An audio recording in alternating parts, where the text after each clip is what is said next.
جریر، ابصر بن قاسم اور شعبہ سے بھی سابقہ سند کے ساتھ مذکورہ بالا روایت بیان کی گئی ہے۔ شعبہ کی روایت میں ہے، سلیمان اعمش سے روایت ہے، انہوں نے کہا میں نے ذکوان سے سنا، انہوں نے ابو صالح ذکوان سے اپنی سماع کی وضاحت کی ہے۔ صحیح مسلم حدیث نمبر 301۔ معاویہ بن سلام دمشقی نے یحییٰ بن ابی کثیر سے روایت کی کہ ابو قلابہ نے انہیں خبر دی کہ حضرت ثابت بن ضحاک رضی اللہ عنہ نے ان کو خبر دی کہ انہوں نے حدیبیہ کے مقام پر درخت کے نیچے رسول اللہ صلی اللہ علیہ وسلم سے بیعت کی، اور یہ کہ آپ صلی اللہ علیہ وسلم نے فرمایا جس شخص نے اسلام کے علاوہ کسی اور مذہب پر ہونے کی پختہ قسم کھائی اور جس بات پر اس نے قسم کھائی اس میں وہ جھوٹا تھا تو وہ ویسا ہی ہے جیسا اس نے کہا، یعنی اس کا عمل ویسا ہی ہے، اور جس نے اپنے آپ کو کسی چیز سے قتل کیا قیامت کے دن اس کو اسی چیز سے عذاب دیا جائے گا، اور کسی شخص پر اس چیز کی نظر پوری کرنا لازم نہیں جس کا وہ مالک نہیں۔ صحیح مسلم حدیث نمبر 302۔ ہشام دستوائی نے یحییٰ بن ابی کثیر سے سابقہ سند کے ساتھ حدیث سنائی کہ حضرت ثابت بن ضحاک رضی اللہ عنہ نے نبی صلی اللہ علیہ وسلم سے روایت کی کہ آپ صلی اللہ علیہ وسلم نے فرمایا جس چیز کا انسان مالک نہیں ہے اس کے بارے میں مانی ہوئی نظر اس کے ذمے نہیں ہے۔ مومن پر لعنت بھیجنا گناہ کے اعتبار سے اس کے قتل کے مترادف ہے، اور جس نے کسی چیز سے اپنے آپ کو قتل کیا قیامت کے دن اسی چیز سے اس کو عذاب دیا جائے گا، اور جس نے مال میں اضافے کے لیے جھوٹا دعویٰ کیا اللہ تعالیٰ اس کے مال کی قلت ہی میں اضافہ کرے گا، اور جس نے ایسی قسم جو فیصلے کے لیے ناگزیر ہو جھوٹی کھائی اس کا بھی یہی حال ہوگا۔ صحیح مسلم حدیث نمبر 303۔ شعبہ نے ایوب سے، انہوں نے ابو قلابہ سے، اور انہوں نے حضرت ثابت بن ضحاک رضی اللہ عنہ سے روایت کی، نیز سفیان ثوری نے بھی خالد حذا سے، انہوں نے ابو قلابہ سے، اور انہوں نے حضرت ثابت بن ضحاک رضی اللہ عنہ سے روایت کی، انہوں نے کہا کہ نبی صلی اللہ علیہ وسلم نے فرمایا جس نے جان بوجھ کر اسلام کے سوا کسی اور ملت میں ہونے کی چھوٹی قسم کھائی تو وہ اپنے قول کے مطابق اسی مذہب سے ہوگا، اور جس نے اپنے آپ کسی چیز سے قتل کیا اللہ اس کو جہنم کی آگ میں اسی چیز سے عذاب دے گا۔ یہ سفیان کی بیان کردہ حدیث ہے، اور شعبہ کی روایت یوں ہے کہ رسول اللہ صلی اللہ علیہ وسلم نے فرمایا جس نے اسلام کے سوا کسی اور ملت میں ہونے کی جھوٹی قسم کھائی، اس روایت میں جان بوجھ کر کے الفاظ نہیں تو وہ اسی طرح ہے جس طرح اس نے کہا ہے، اور جس نے اپنے آپ کو کسی چیز سے ذبح کر ڈالا اسے قیامت کے دن اسی چیز سے ذبح کیا جائے گا۔ صحیح مسلم حدیث نمبر 304۔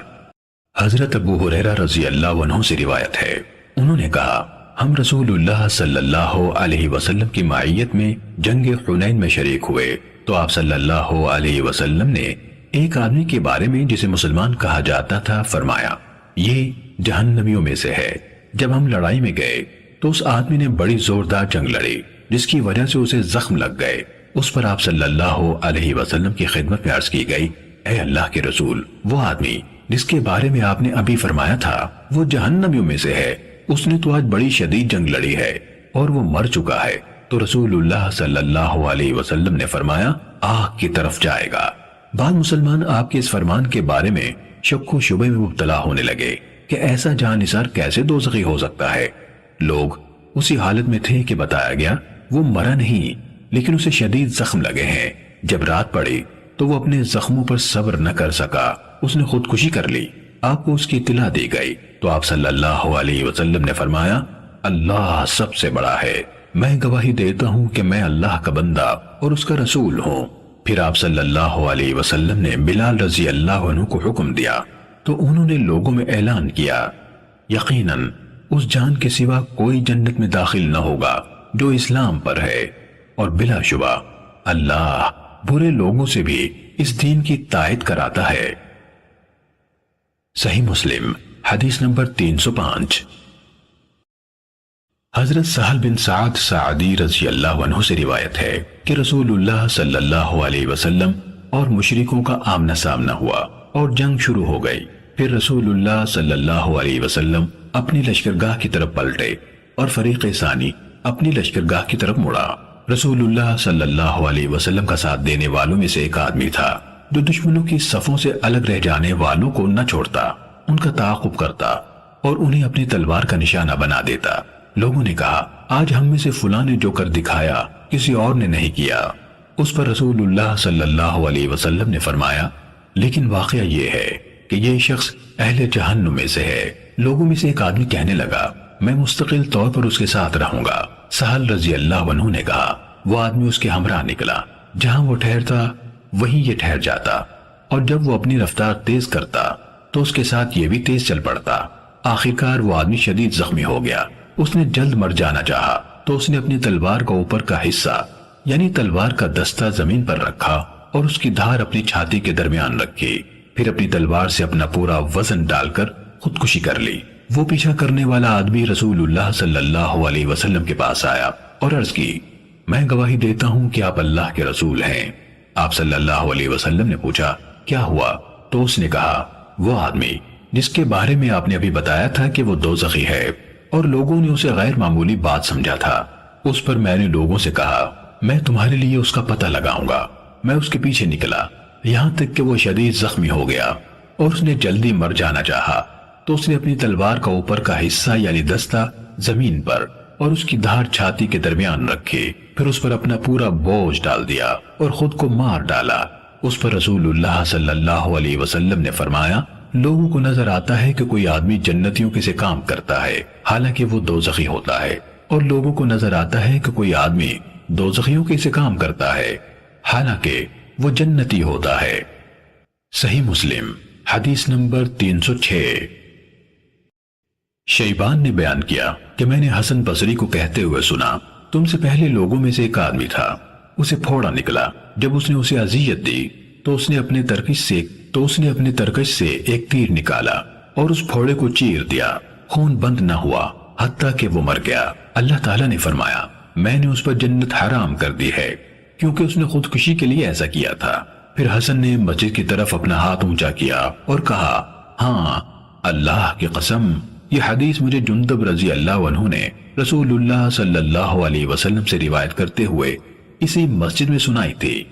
صحیح مسلم حدیث نمبر 307۔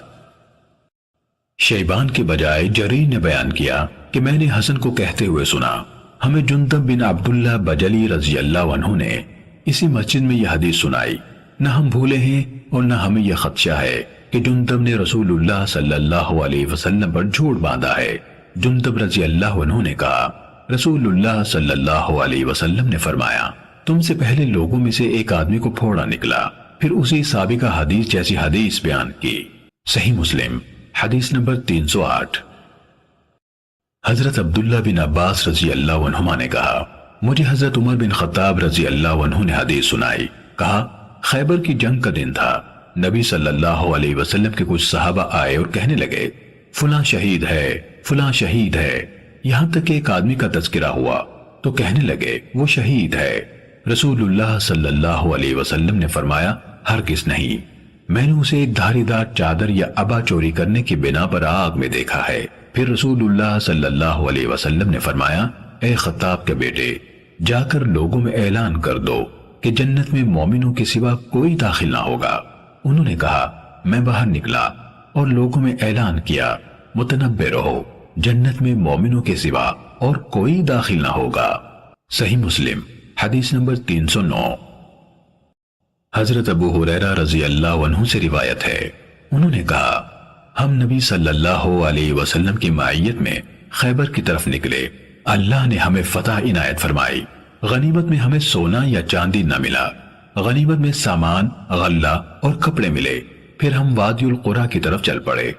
رسول اللہ صلی اللہ علیہ وسلم کے ساتھ آپ کا ایک غلام تھا جو جزام قبیلے کے ایک آدمی نے، جسے رفاعہ بن زید کہا جاتا تھا اور جزام کی شاخ بنو زبیب سے اس کا تعلق تھا، آپ کو ہبہ کیا تھا۔ جب ہم نے اس وادی میں پڑاؤ کیا تو رسول اللہ صلی اللہ علیہ وسلم کا یہ غلام آپ کا پالان کھولنے کے لیے اٹھا، اسے دور سے تیر کا نشانہ بنایا گیا اور اسی سے اس کی موت واقع ہو گئی۔ ہم نے کہا، اے اللہ کے رسول، اسے شہادت مبارک ہو۔ آپ صلی اللہ علیہ وسلم نے فرمایا، ہرگز نہیں، اس ذات کی قسم جس کے ہاتھ میں محمد کی جان ہے، اوڑھنے کی وہ چادر اس پر آگ کے شعلے برسا رہی ہے جو اس نے خیبر کے دن اس کے تقسیم ہونے سے پہلے اٹھائی تھی۔ یہ سن کر لوگ خوف زدہ ہو گئے۔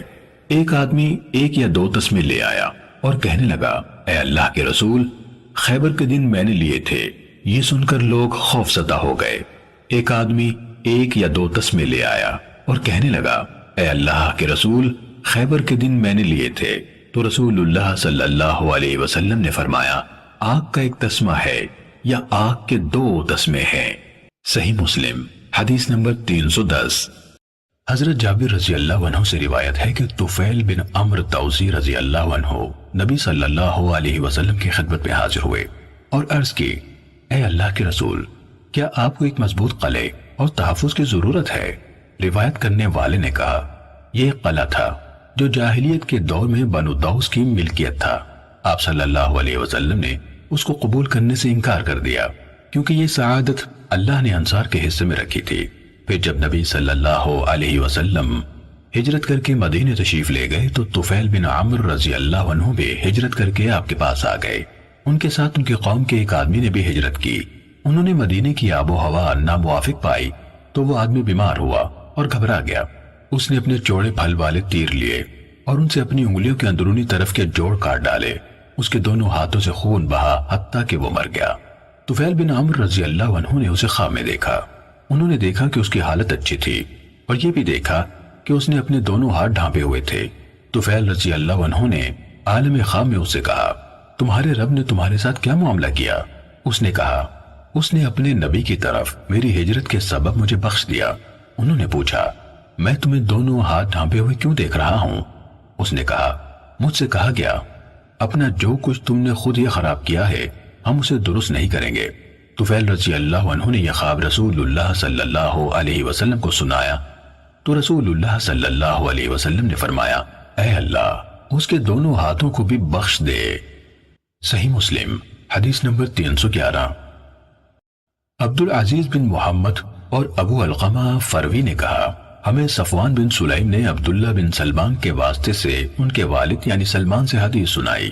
انہوں نے ابو ہریرہ رضی اللہ عنہ سے روایت کی کہ رسول اللہ صلی اللہ علیہ وسلم نے فرمایا، بے شک اللہ تعالیٰ یمن سے ایک ہوا بھیجے گا جو ریشم سے زیادہ نرم ہوگی اور کسی ایسے شخص کو نہ چھوڑے گی جس کے دل میں، ابو علقمہ نے کہا، 1 دانے کے برابر اور عبدالعزیز نے کہا 1 ذرے کے برابر بھی ایمان ہوگا مگر اس کی روح قبض کر لے گی، یعنی 1 ذرہ بھی ہو لیکن ایمان ہو تو نفع بخش ہے۔ صحیح مسلم حدیث نمبر 312۔ حماد بن سلمہ نے ثابت بنانی سے حدیث سنائی۔ انہوں نے حضرت انس بن مالک رضی اللہ عنہ سے روایت کی۔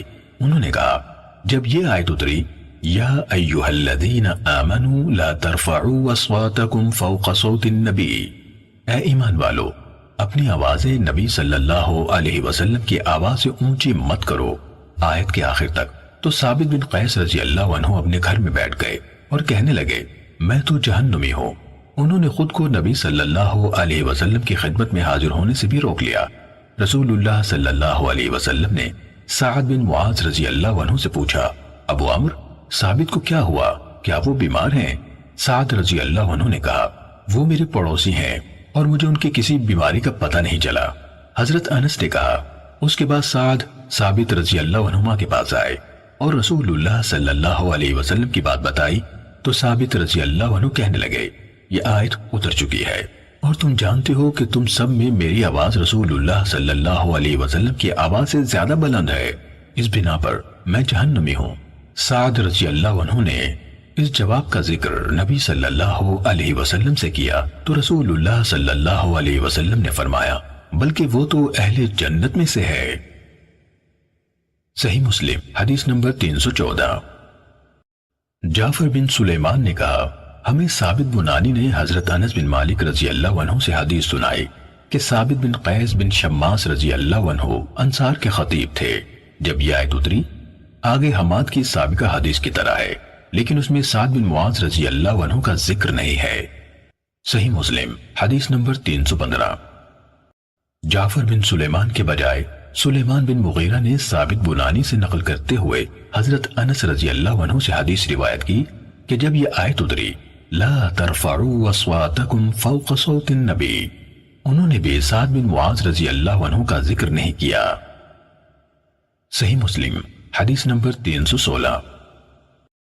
معتمر کے والد سلیمان بن طرخان نے ثابت کے واسطے سے حضرت انس رضی اللہ عنہ کی روایت بیان کی کہ جب یہ آیت اتری، آگے گزشتہ حدیث بیان کی لیکن سعد بن معاذ رضی اللہ عنہ کا ذکر نہیں کیا اور یہ اضافہ کیا، ہم انہیں اس طرح دیکھتے کہ ہمارے درمیان اہل جنت میں سے ایک فرد چل پھر رہا ہے۔ صحیح مسلم حدیث نمبر 317۔ منصور نے ابو وائل سے اور انہوں نے حضرت عبداللہ بن مسعود رضی اللہ عنہ سے روایت کی کہ کچھ لوگوں نے رسول اللہ صلی اللہ علیہ وسلم سے عرض کی، اے اللہ کے رسول، کیا جاہلیت کے اعمال پر ہمارا مواخذہ ہوگا؟ آپ صلی اللہ علیہ وسلم نے فرمایا، تم میں سے جس نے اسلام لانے کے بعد اچھے عمل کیے اس کا جاہلیت کے اعمال پر مواخذہ نہیں ہوگا، اور جس نے برے اعمال کیے اس کا جاہلیت اور اسلام دونوں کے اعمال پر مواخذہ ہوگا۔ صحیح مسلم حدیث نمبر 318۔ وکیع نے اعمش کے واسطے سے ابو وائل سے اور انہوں نے حضرت عبداللہ بن مسعود رضی اللہ عنہ سے روایت کی کہ ہم نے کہا، اے اللہ کے رسول، ہم نے جاہلیت میں جو عمل کیے کیا ان کی وجہ سے ہمارا مواخذہ ہوگا؟ تو آپ صلی اللہ علیہ وسلم نے فرمایا، جس نے اسلام لانے کے بعد اچھے عمل کیے اس کا ان اعمال پر مواخذہ نہیں ہوگا جو اس نے جاہلیت میں کیے، اور جس نے اسلام میں برے کام کیے وہ اگلے اور پچھلے دونوں طرح کے عملوں پر پکڑا جائے گا۔ صحیح مسلم حدیث نمبر 319۔ اعمش کے ایک اور شاگرد علی بن مسیر نے اسی سند کے ساتھ مذکورہ بالا روایت بیان کی۔ صحیح مسلم حدیث نمبر 320۔ ابن شماسہ مہری رحمہ اللہ سے روایت ہے، انہوں نے کہا، ہم عمرو بن عاص رضی اللہ عنہ کے پاس حاضر ہوئے، وہ موت کے سفر پر روانہ تھے، روتے جاتے تھے اور اپنا چہرہ دیوار کی طرف کر لیا تھا۔ ان کا بیٹا کہنے لگا، ابا جان، کیا رسول اللہ صلی اللہ علیہ وسلم نے آپ کو فلاں چیز کی بشارت نہ دی تھی؟ کیا فلاں بات کی بشارت نہ دی تھی؟ انہوں نے ہماری طرف رخ کیا اور کہا، جو کچھ ہم آئندہ کے لیے تیار کرتے ہیں یقیناً اس میں سے بہترین یہ گواہی ہے کہ اللہ کے سوا کوئی معبود نہیں اور محمد صلی اللہ علیہ وسلم اللہ کے رسول ہیں۔ میں 3 درجوں یعنی مرحلوں میں رہا۔ پہلا یہ کہ میں نے اپنے آپ کو اس حالت میں پایا کہ رسول اللہ صلی اللہ علیہ وسلم کے ساتھ مجھ سے زیادہ بغض کسی کو نہ تھا، اور نہ اس کی نسبت کوئی اور بات زیادہ پسند تھی کہ میں آپ پر قابو پا کر آپ کو قتل کر دوں۔ اگر میں اس حالت میں مر جاتا تو یقیناً دوزخی ہوتا۔ دوسرے مرحلے میں جب اللہ تعالیٰ نے میرے دل میں اسلام کی محبت پیدا کر دی تو میں نبی صلی اللہ علیہ وسلم کی خدمت میں حاضر ہوا اور عرض کی، اپنا دائیں ہاتھ بڑھائیے تاکہ میں آپ کی بیعت کروں۔ آپ صلی اللہ علیہ وسلم نے دائیں ہاتھ بڑھایا، کہا تو میں نے اپنا ہاتھ پیچھے کھینچ لیا۔ آپ صلی اللہ علیہ وسلم نے فرمایا، عمرو تمہیں کیا ہوا ہے؟ میں نے عرض کی، میں ایک شرط رکھنا چاہتا ہوں۔ فرمایا، کیا شرط رکھنا چاہتے ہو؟ میں نے عرض کی، یہ شرط کہ مجھے معافی مل جائے۔ آپ صلی اللہ علیہ وسلم نے فرمایا، عمرو کیا تمہیں معلوم نہیں کہ اسلام ان تمام گناہوں کو ساقط کر دیتا ہے جو اس سے پہلے کے تھے، اور ہجرت ان تمام گناہوں کو ساقط کر دیتی ہے جو اس ہجرت سے پہلے کیے گئے تھے، اور حج ان سب گناہوں کو ساقط کر دیتا ہے جو اس سے پہلے کے تھے۔ اس وقت مجھے رسول اللہ صلی اللہ علیہ وسلم سے زیادہ محبوب کوئی نہ تھا، اور نہ آپ سے بڑھ کر میری نظر میں کسی کی عظمت تھی۔ میں آپ کی عظمت کی بنا پر آنکھ بھر کر آپ کو دیکھ بھی نہ سکتا تھا، اور اگر مجھ سے آپ کا حلیہ پوچھا جائے تو میں بتا نہ سکوں گا، کیونکہ میں آپ کو آنکھ بھر کر دیکھتا ہی نہ تھا، اور اگر میں اس حالت میں مر جاتا تو مجھے امید ہے کہ میں جنتی ہوتا۔ پھر تیسرا مرحلہ یہ آیا، ہم نے کچھ چیزوں کی ذمہ داری لے لی، میں نہیں جانتا ان میں میرا حال کیسا رہا۔ جب میں مر جاؤں تو کوئی نوحہ کرنے والی میرے ساتھ نہ جائے، نہ ہی آگ ساتھ ہو، اور جب تم مجھے دفن کر چکو تو مجھ پر آہستہ آہستہ مٹی ڈالنا، پھر میری قبر کے گرد اتنی دیر دعا کرتے ہوئے ٹھہرنا جتنی دیر میں اونٹ ذبح کر کے اس کا گوشت تقسیم کیا جا سکتا ہے، تاکہ میں تمہاری وجہ سے اپنی نئی منزل کے ساتھ مانوس ہو جاؤں اور دیکھ لوں کہ میں اپنے رب کے فرشتادوں کو کیا جواب دیتا ہوں۔ صحیح مسلم حدیث نمبر 321۔ حضرت ابن عباس رضی اللہ عنہما سے روایت ہے کہ جاہلی دور میں مشرکین میں سے کچھ لوگوں نے قتل کیے تھے تو بہت کیے تھے، اور زنا کیا تھا تو بہت کیا تھا۔ پھر وہ حضرت محمد صلی اللہ علیہ وسلم کی خدمت میں حاضر ہوئے اور کہنے لگے، آپ جو کچھ فرماتے ہیں اور جس راستے کی دعوت دیتے ہیں یقیناً وہ بہت اچھا ہے۔ اگر آپ ہمیں بتا دیں کہ جو کام ہم کر چکے ہیں ان کا کفارہ ہو سکتا ہے تو ہم ایمان لے آئیں گے۔ اس پر یہ آیت نازل ہوئی، جو اللہ کے سوا کسی اور معبود کو نہیں پکارتے، اللہ کی حرام کی ہوئی کسی جان کو ناحق ہلاک نہیں کرتے، اور نہ زنا کے مرتکب ہوتے ہیں، اور یہ کام جو کوئی کرے وہ اپنے گناہ کا بدلہ پائے گا۔ یعنی ہر مسلمان پر ان ابدی احکام کی پابندی ضروری ہے۔ اور یہ آیت نازل ہوئی، اے میرے بندو جو اپنے اوپر زیادتی کر چکے ہو اللہ کی رحمت سے مایوس نہ ہو، یعنی جو اسلام سے پہلے یہ کام کر چکے ان کے بارے میں وہ اللہ کی رحمت سے مایوس نہ ہو۔ صحیح مسلم حدیث نمبر 322۔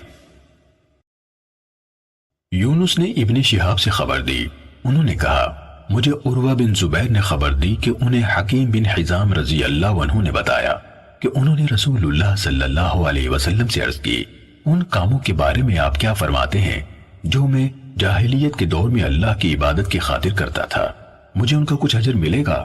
تو رسول اللہ صلی اللہ علیہ وسلم نے فرمایا، جو نیک کام پہلے کر چکے ہو تم نے ان سمیت اسلام قبول کیا ہے۔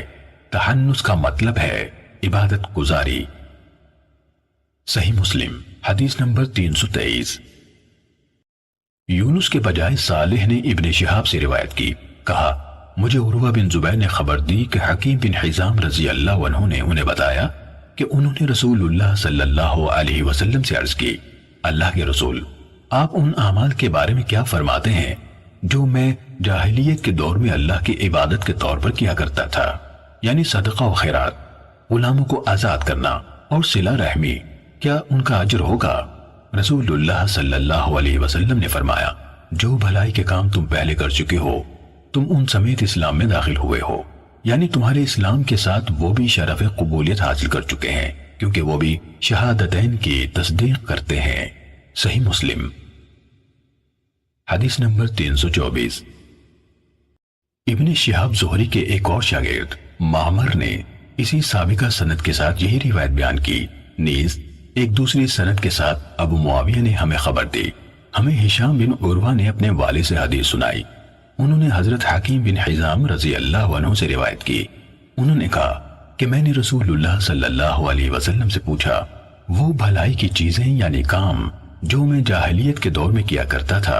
ہشام نے کہا ان کی مراد تھی کہ میں نیکی کے لیے کرتا تھا، تو رسول اللہ صلی اللہ علیہ وسلم نے فرمایا، تم اس بھلائی سمیت اسلام میں داخل ہوئے جو تم نے پہلے کی۔ میں نے کہا اللہ کی قسم میں نے جو نیک کام جاہلیت میں کیے تھے ان میں سے کوئی عمل نہیں چھوڑوں گا مگر اس جیسے کام اسلام میں بھی کروں گا۔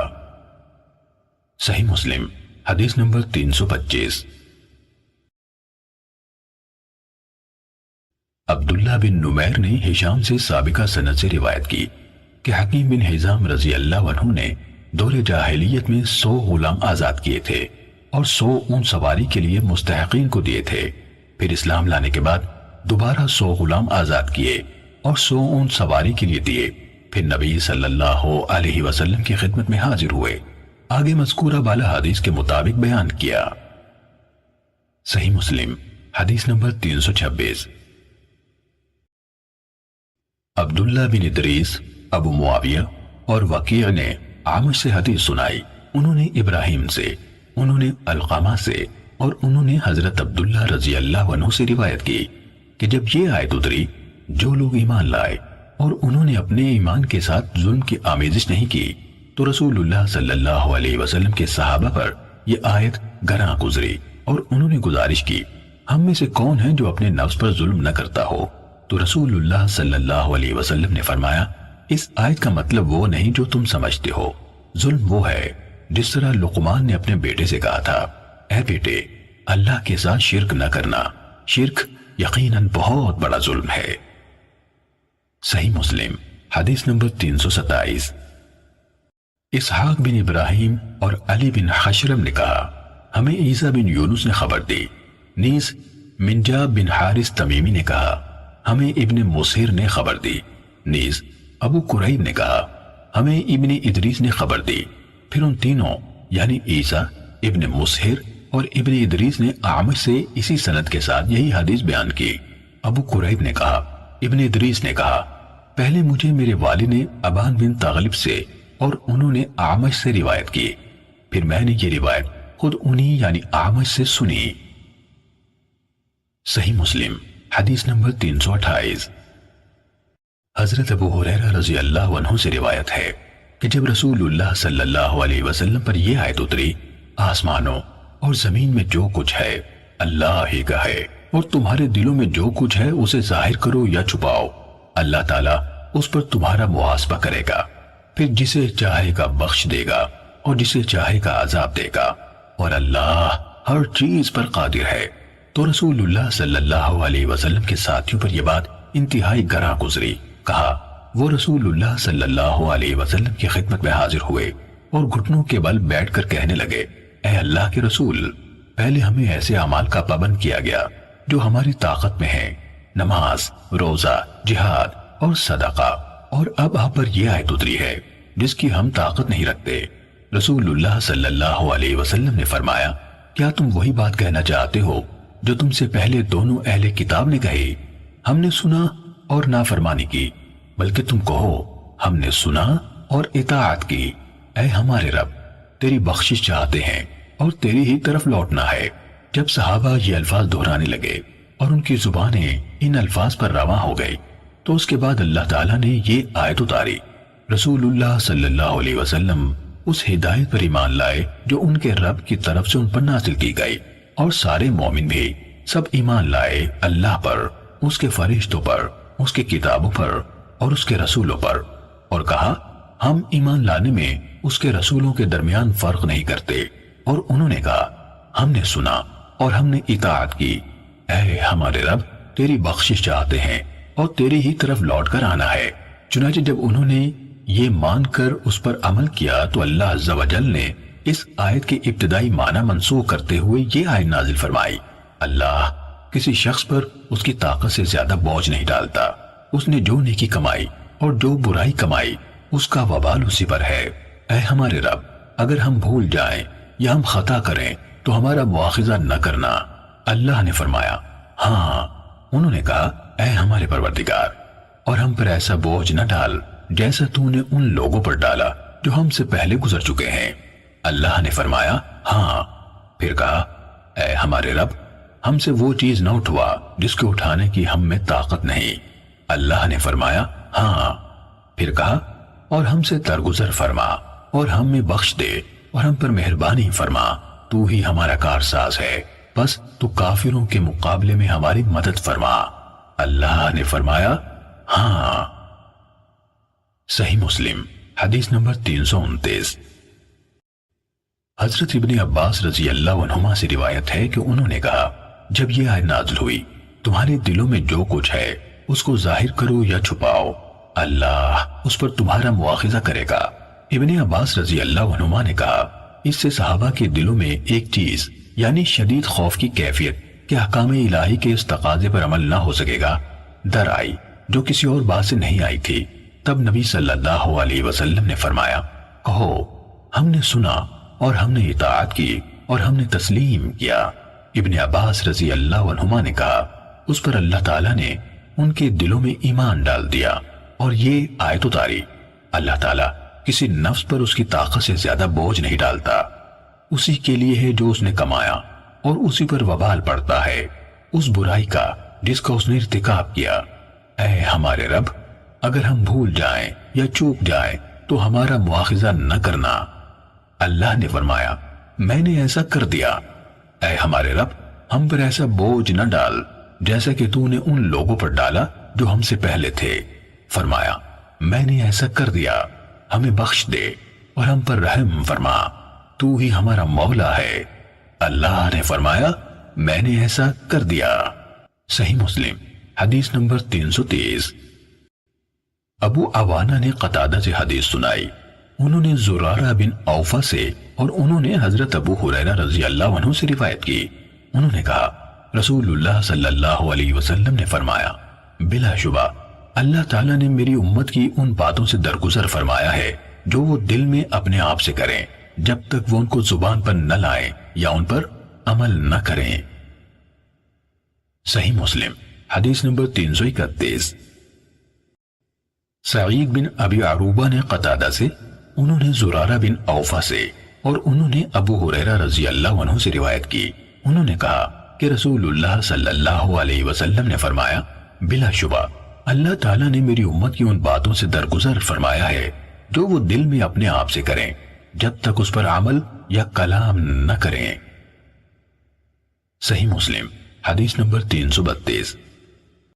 مسعر، ہشام اور شیبان سب نے قتادہ سے سابقہ سند کے ساتھ اسی حدیث کی طرح روایت کی۔ صحیح مسلم حدیث نمبر 333۔ اعرج نے حضرت ابو ہریرہ رضی اللہ عنہ سے روایت کی، انہوں نے کہا رسول اللہ صلی اللہ علیہ وسلم نے فرمایا، اللہ عز و جل نے فرمایا، جب میرا بندہ کسی برائی کا قصد کرے تو اس کو اس کے نامہ اعمال میں نہ لکھو، اگر وہ اس کو کر گزرے تو اسے ایک برائی لکھو، اور جب کسی نیکی کا قصد کرے تو اس کو ایک نیکی لکھ لو، پھر اگر اس پر عمل کرے تو 10 نیکیاں لکھو۔ صحیح مسلم حدیث نمبر 334۔ علا کے والد عبد الرحمن بن یعقوب نے حضرت ابو ہریرہ رضی اللہ عنہ سے اور انہوں نے رسول اللہ صلی اللہ علیہ وسلم سے روایت کی کہ آپ نے کہا، اللہ تعالیٰ نے فرمایا، جب میرا بندہ کسی نیکی کا قصد کرے اور اس کو عمل میں نہ لائے تو میں اس کے لیے ایک نیکی لکھوں گا، پھر اگر وہ اسے کر لے تو میں اس کو 10 سے 700 گنا تک لکھوں گا، اور جب میرا بندہ کسی برائی کا قصد کرے اور اس کو عمل میں نہ لائے تو اس میں اس بندے کے خلاف نہیں لکھوں گا، پھر اگر وہ اس پر عمل کرے تو میں ایک برائی لکھوں گا۔ صحیح مسلم حدیث نمبر 335۔ حمام بن منبہ نے روایت کرتے ہوئے کہا، یہ وہ حدیثیں ہیں جو ابو ہریرہ رضی اللہ عنہ نے ہمیں محمد رسول اللہ صلی اللہ علیہ وسلم سے سنائی۔ پھر انہوں نے کچھ احادیث ذکر کی، ان میں سے ایک یہ ہے، کہا رسول اللہ صلی اللہ علیہ وسلم نے بتایا، اللہ تعالیٰ نے فرمایا، جب میرا بندہ دل میں یہ بات کرتا ہے کہ وہ نیکی کرے گا تو میں اس کے لیے ایک نیکی لکھ دیتا ہوں جب تک عمل نہ کرے، پھر اگر اس کو عمل میں لے آئے تو میں اسے 10 گنا لکھ لیتا ہوں، اور جب دل میں برائی کرنے کی بات کرتا ہے تو میں اسے معاف کر دیتا ہوں جب تک اس پر عمل نہ کرے، جب وہ اس کو عمل میں لے آئے تو میں اسے اس کے برابر یعنی ایک ہی برائی لکھتا ہوں۔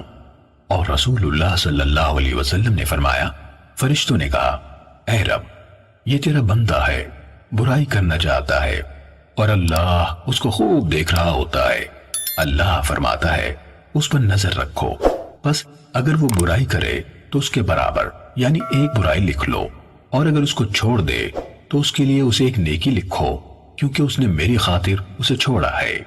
اور رسول اللہ صلی اللہ علیہ وسلم نے فرمایا، جب تم میں سے ایک انسان اپنے اسلام کو خالص کر لیتا ہے تو ہر نیکی جو وہ کرتا ہے 10 گنا سے لے کر 700 گنا تک لکھی جاتی ہے، اور ہر برائی جو وہ کرتا ہے اسے اس کے لیے ایک ہی لکھا جاتا ہے، یہاں تک کہ وہ اللہ سے جا ملتا ہے۔ صحیح مسلم حدیث نمبر 336۔ ابن سیرین نے حضرت ابو ہریرہ رضی اللہ عنہ سے روایت کی، انہوں نے کہا رسول اللہ صلی اللہ علیہ وسلم نے فرمایا، جس نے کسی نیکی کا ارادہ کیا پھر اس پر عمل نہیں کیا اس کے لیے ایک نیکی لکھی جاتی ہے، اور جس نے کسی نیکی کا ارادہ کر کے اس پر عمل بھی کیا اس کے لیے 10 سے 700 گنا تک نیکیاں لکھی جاتی ہیں، اور جس نے کسی برائی کا ارادہ کیا لیکن اس کا ارتکاب نہیں کیا تو وہ نہیں لکھی جاتی، اور اگر اس کا ارتکاب کیا تو وہ لکھی جاتی ہے۔ صحیح مسلم حدیث نمبر 337۔ عبد الوارث نے جعد ابو عثمان سے حدیث سنائی، انہوں نے کہا ہمیں ابو رجا اتاردی نے حضرت ابن عباس رضی اللہ عنہما سے حدیث سنائی، انہوں نے رسول اللہ صلی اللہ علیہ وسلم سے روایت کی، ان حدیث میں سے جنہیں وہ رسول اللہ صلی اللہ علیہ وسلم اپنے رب عز و جل سے روایت کرتے ہیں۔ آپ صلی اللہ علیہ وسلم نے فرمایا، بلا شبہ اللہ تعالیٰ نے نیکیاں اور برائیاں لکھی ہیں، پھر ان کی تفصیل بتائی ہے کہ جس نے کسی نیکی کا ارادہ کیا پھر وہ نیکی نہیں کی تو اللہ نے اسے اپنے ہاں ایک پوری نیکی لکھ دی، اور اگر نیکی کا ارادہ کیا پھر وہ نیکی کر ڈالی تو اللہ عز و جل نے اسے اپنے ہاں 10 سے 700 گنا یا اس سے زیادہ گنا تک لکھ لیا، اور اگر اس نے برائی کا ارادہ کیا پھر اس کا ارتکاب نہ کیا تو اللہ نے اسے اپنے ہاں ایک پوری نیکی لکھی، اور اگر اس نے برائی کا ارادہ کیا اور اس کو کر ڈالا تو اللہ نے ایک برائی لکھی۔ صحیح مسلم حدیث نمبر 338۔ جعفر بن سلیمان نے جعد ابو عثمان سے عبد الوارث کی حدیث کے ہم معنی روایت کی اور یہ اضافہ کیا، یا اللہ نے اسے مٹا دیا، اور اللہ کے ہاں صرف وہی ہلاک ہوتا ہے جو خود ہلاک ہونے والا ہے، یعنی کہ اللہ کے اس قدر فضل و کرم کے باوجود تباہی سے نہ بچ سکا۔ جعفر بن سلیمان نے جعد ابو عثمان سے عبد الوارث کی حدیث کے ہم معنی روایت کی اور یہ اضافہ کیا، یا اللہ نے اسے مٹا دیا، اور اللہ کے ہاں صرف وہی ہلاک ہوتا ہے جو خود ہلاک ہونے والا ہے، کہ اللہ کے اس قدر فضل و کرم کے باوجود تباہی سے نہ بچ سکا۔ صحیح مسلم حدیث نمبر 339۔ سہیل نے اپنے والد سے، انہوں نے ابو ہریرہ رضی اللہ عنہ سے روایت کی، انہوں نے کہا نبی صلی اللہ علیہ وسلم کے صحابہ میں سے کچھ لوگ حاضر ہوئے اور آپ سے پوچھا، ہم اپنے دلوں میں ایسی چیزیں محسوس کرتے ہیں کہ ہم میں سے کوئی ان کو زبان پر لانا بہت سنگین سمجھتا ہے۔ آپ صلی اللہ علیہ وسلم نے پوچھا، کیا تم نے واقعی اپنے دلوں میں ایسا محسوس کیا ہے؟ انہوں نے عرض کی، جی ہاں۔ آپ صلی اللہ علیہ وسلم نے فرمایا، یہی صریح ایمان ہے۔ صحیح مسلم حدیث نمبر 340۔ اعمش نے ابو صالح سے، انہوں نے حضرت ابو ہریرہ رضی اللہ عنہ سے، اور انہوں نے نبی صلی اللہ علیہ وسلم سے یہ حدیث روایت کی۔ صحیح مسلم حدیث نمبر 341۔ حضرت عبداللہ بن مسعود رضی اللہ عنہ سے روایت ہے، انہوں نے کہا کہ نبی صلی اللہ علیہ وسلم سے وسوسے کے بارے میں پوچھا گیا تو آپ صلی اللہ علیہ وسلم نے فرمایا، یہی تو خالص ایمان ہے۔ صحیح مسلم حدیث نمبر 342۔ سفیان نے ہشام سے حدیث سنائی، انہوں نے اپنے والد یعنی عروہ سے، انہوں نے حضرت ابو ہریرہ رضی اللہ عنہ سے روایت کی، انہوں نے کہا کہ رسول اللہ صلی اللہ علیہ وسلم نے فرمایا، لوگ ہمیشہ ایک دوسرے سے فضول سوالات کرتے رہیں گے، یہاں تک کہ یہ سوال بھی ہوگا کہ اللہ نے سب مخلوق کو پیدا کیا ہے تو پھر اللہ کو کس نے پیدا کیا ہے؟ جو شخص ایسی کوئی چیز دل میں پائے تو کہے میں اللہ پر ایمان لایا ہوں۔ صحیح مسلم حدیث نمبر 343۔ ابو سعید معدب نے ہشام بن عروہ سے اسی سند کے ساتھ روایت کی کہ رسول اللہ صلی اللہ علیہ وسلم نے فرمایا، تم میں سے کسی کے پاس شیطان آتا ہے اور کہتا ہے، آسمان کو کس نے پیدا کیا، زمین کو کس نے پیدا کیا؟ تو وہ جواب میں کہتا ہے اللہ نے، پھر اوپر والی روایت کی طرح بیان کی اور اس کے رسولوں پر ایمان لایا کے الفاظ کا اضافہ کیا۔ صحیح مسلم حدیث نمبر 344۔ ابن شہاب کے بھتیجے محمد بن عبداللہ بن مسلم نے اپنے چچا محمد بن مسلم زہری سے حدیث سنائی، انہوں نے کہا مجھے عروہ بن زبیر نے خبر دی کہ حضرت ابو ہریرہ رضی اللہ عنہ نے کہا رسول اللہ صلی اللہ علیہ وسلم نے فرمایا، تم میں سے کسی کے پاس شیطان آ کر کہتا ہے کہ فلاں فلاں چیز کو کس نے پیدا کیا، یہاں تک کہ اس سے کہتا ہے تمہارے رب کو کس نے پیدا کیا؟ جب بات یہاں تک پہنچے تو وہ اللہ سے پناہ مانگے اور مزید سوچنے سے رک جائے۔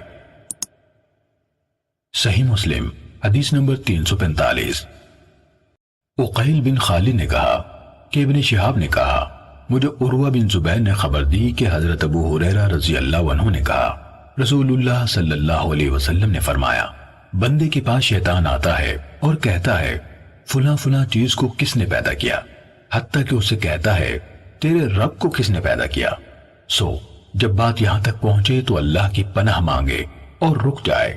یہ حدیث ابن شہاب کے بھتیجے کی بیان کردہ حدیث کے مانند ہے۔ صحیح مسلم حدیث نمبر 346۔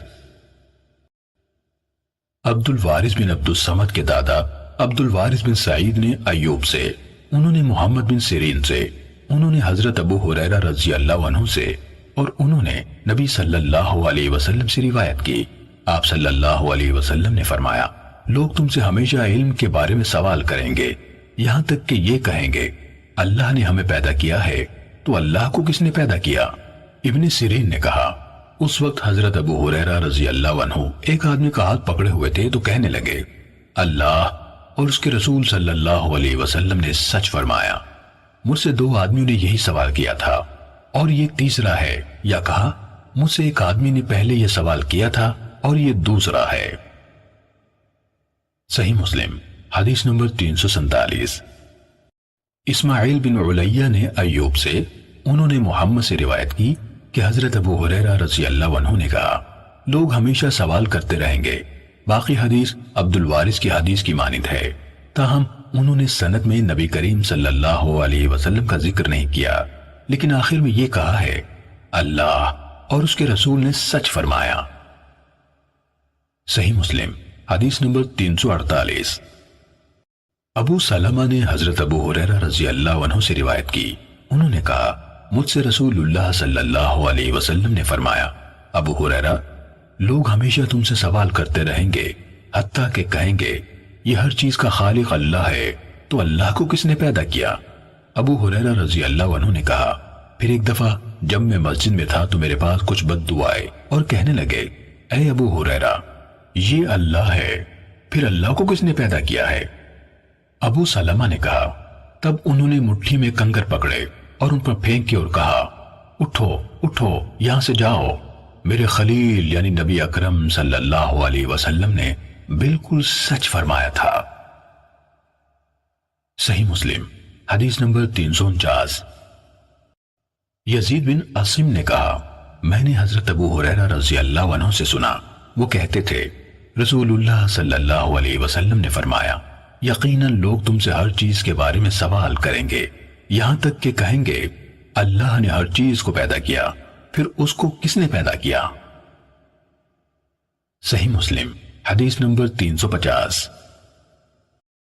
محمد بن فضیل نے مختار بن فلفل سے، انہوں نے حضرت انس بن مالک رضی اللہ عنہ سے، انہوں نے رسول اللہ صلی اللہ علیہ وسلم سے روایت کی، آپ صلی اللہ علیہ وسلم نے کہا اللہ عز و جل نے فرمایا آپ کی امت کے لوگ کہتے رہیں گے یہ کیسے ہے وہ کیسے ہے، یہاں تک کہ کہیں گے یہ اللہ ہے، اس نے مخلوق کو پیدا کیا، پھر اللہ تعالیٰ کو کس نے پیدا کیا؟ صحیح مسلم حدیث نمبر 351۔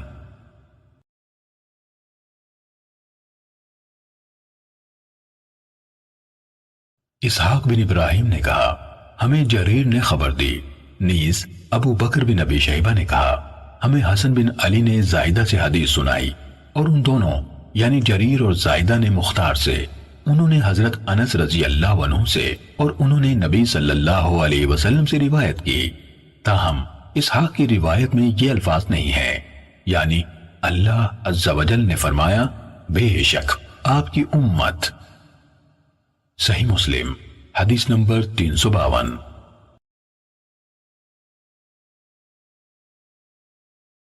معبد بن کعب سلمی نے اپنے بھائی عبداللہ بن کعب سے، انہوں نے حضرت ابو امامہ رضی اللہ عنہ سے روایت کی کہ رسول اللہ صلی اللہ علیہ وسلم نے فرمایا جس نے اپنی قسم کے ذریعے سے کسی مسلمان کا حق مارا اللہ نے اس کے لیے آگ واجب کر دی اور اس پر جنت حرام ٹھہرائی۔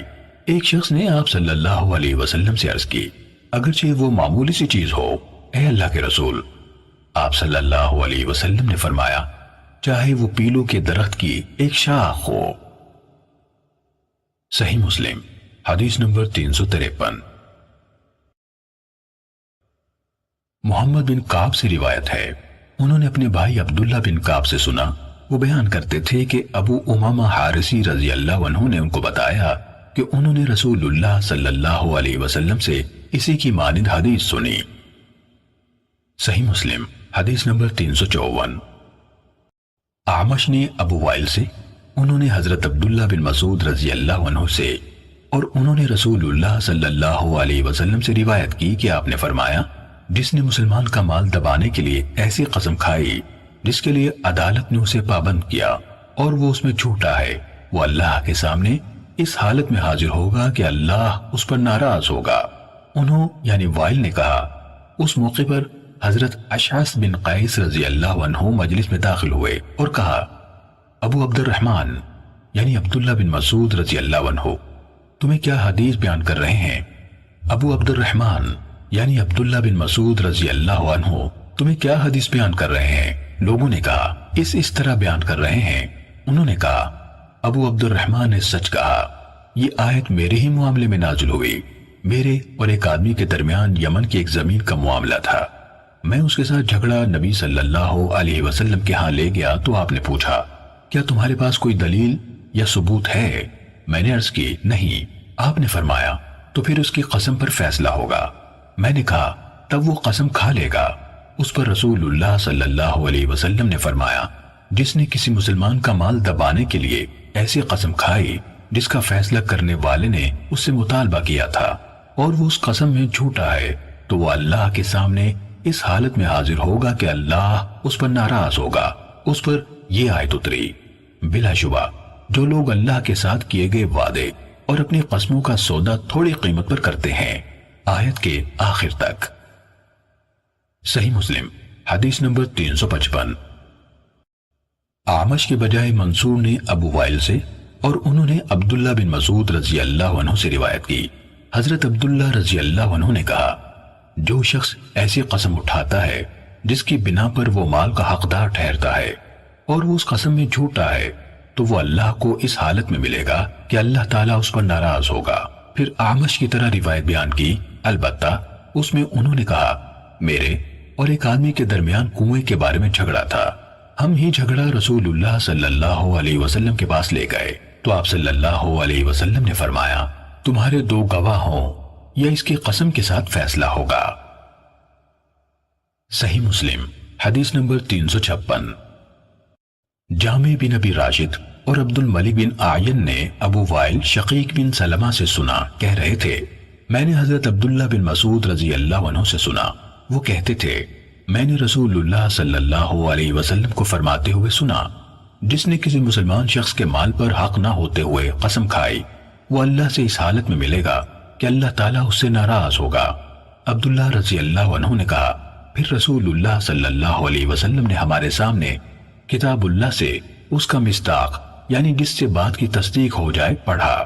بلا شبہ جو لوگ اللہ کے ساتھ کیے گئے عہد یعنی میثاق اور اپنی قسموں کا سودا تھوڑی سی قیمت پر کرتے ہیں، آخر آیت تک۔ صحیح مسلم حدیث نمبر 357۔ سماک نے علقمہ بن وائل سے، انہوں نے اپنے والد یعنی حضرت وائل بن حجر رضی اللہ عنہ سے روایت کی، انہوں نے کہا، ایک آدمی حضرموت سے اور ایک کندہ سے نبی صلی اللہ علیہ وسلم کے پاس آیا۔ حضرمی یعنی حضرموت کے باشندے نے کہا، اے اللہ کے رسول، یہ میری زمین پر قبضہ کیے بیٹھا ہے جو میرے باپ کی تھی، اور کندی نے کہا، یہ میری زمین ہے، میرے قبضے میں ہے، میں اسے کاشت کرتا ہوں، اس کا اس زمین میں کوئی حق نہیں۔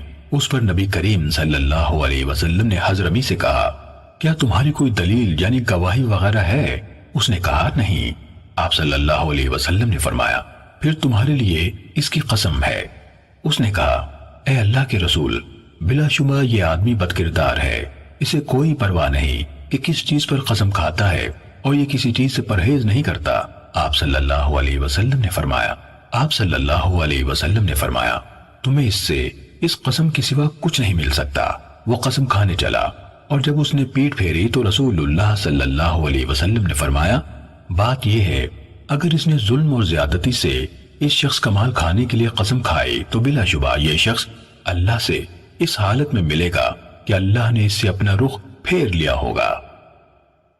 صحیح مسلم حدیث نمبر 358۔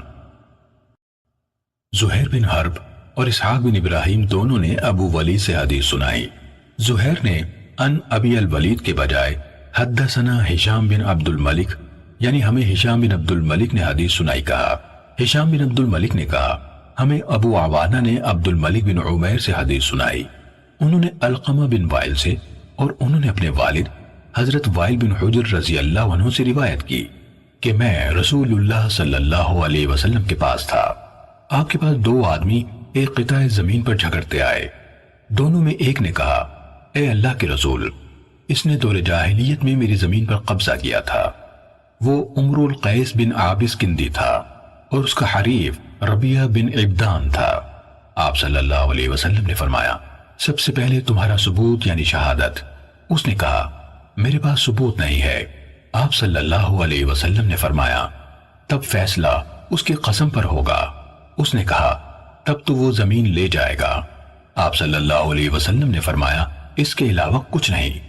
حضرت وائل رضی اللہ عنہ نے کہا جب وہ قسم کھانے کے لیے اٹھا تو رسول اللہ صلی اللہ علیہ وسلم نے فرمایا جس نے ظلم کرتے ہوئے کوئی زمین چھینی وہ اس حالت میں اللہ سے ملے گا کہ اللہ اس پر ناراض ہوگا۔ اسحاق نے اپنی روایت میں دوسرے فریق کا نام ربیہ بن عیدان با کے بجائے یا کے ساتھ بتایا ہے۔ صحیح مسلم حدیث نمبر 359۔ حضرت ابو ہریرہ رضی اللہ عنہ سے روایت ہے، انہوں نے کہا ایک آدمی رسول اللہ صلی اللہ علیہ وسلم کی خدمت میں حاضر ہوا اور عرض کی اے اللہ کے رسول آپ کی کیا رائے ہے؟ اگر کوئی آدمی آ کر میرا مال چھیننا چاہے تو میں کیا کروں؟ آپ صلی اللہ علیہ وسلم نے فرمایا اسے اپنا مال نہ دو۔ اس نے کہا آپ کی کیا رائے ہے اگر وہ میرے ساتھ لڑائی کرے تو؟ فرمایا تم اس سے لڑائی کرو۔ اس نے پوچھا آپ کی کیا رائے ہے اگر وہ مجھے قتل کر دے تو؟ آپ صلی اللہ علیہ وسلم نے فرمایا تم شہید ہو گئے۔ اس نے پوچھا آپ کی کیا رائے ہے اگر میں اسے قتل کر دوں؟ فرمایا وہ دوزخی ہوگا۔ صحیح مسلم حدیث نمبر 360۔ عبد الرزاق نے کہا ہمیں ابن جریج نے خبر دی، انہوں نے کہا مجھے سلیمان نحول نے خبر دی کہ عمر بن عبد الرحمن کے آزاد کردہ غلام ثابت نے انہیں بتایا کہ عبداللہ بن عمرو بن عاص رضی اللہ عنہما اور عنبسہ بن ابی سفیان رضی اللہ عنہ کے درمیان وہ جھگڑا ہوا جو ہوا تو وہ لڑائی کے لیے تیار ہو گئے۔ اس وقت ان کے چچا خالد بن عاص رضی اللہ عنہ سوار ہو کر عبداللہ بن عمرو بن عاص رضی اللہ عنہما کے پاس گئے اور انہیں نصیحت کی۔ عبداللہ بن عمرو رضی اللہ عنہما نے جواب دیا کیا آپ کو معلوم نہیں کہ رسول اللہ صلی اللہ علیہ وآلہ وسلم نے فرمایا ہے جو اپنے مال کی حفاظت میں قتل کر دیا گیا وہ شہید ہے۔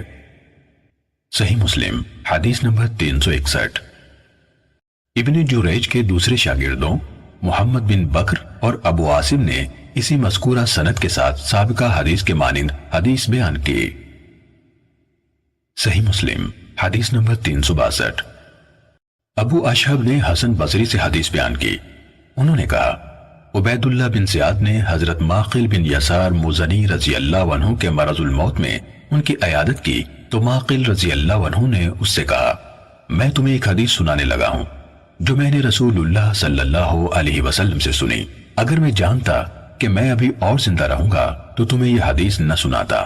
میں نے رسول اللہ صلی اللہ علیہ وسلم کو فرماتے ہوئے سنا کوئی ایسا بندہ جسے اللہ کسی رعایا کا نگران بناتا ہے اور مرنے کے دن وہ اس حالت میں مرتا ہے کہ اپنی رعیت سے دھوکہ کرنے والا ہے تو اللہ اس پر جنت حرام کر دیتا ہے۔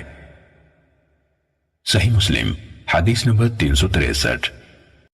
ابو اشہب کے بجائے یونس نے حسن سے روایت کی، انہوں نے کہا عبید اللہ بن زیاد حضرت ماقل بن یسار رضی اللہ عنہ کے پاس آیا، وہ اس وقت بیمار تھے اور ان کا حال پوچھا تو وہ کہنے لگے میں تمہیں ایک حدیث سنانے لگا ہوں جو میں نے پہلے تمہیں نہیں سنائی تھی۔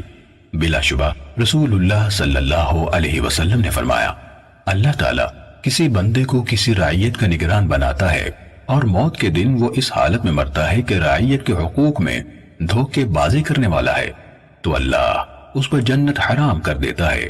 عبید اللہ نے کہا کیا آپ نے پہلے مجھے یہ حدیث نہیں سنائی؟ ماقل رضی اللہ عنہ نے کہا میں نے تمہیں نہیں سنائی یا میں تمہیں نہیں سنا سکتا تھا۔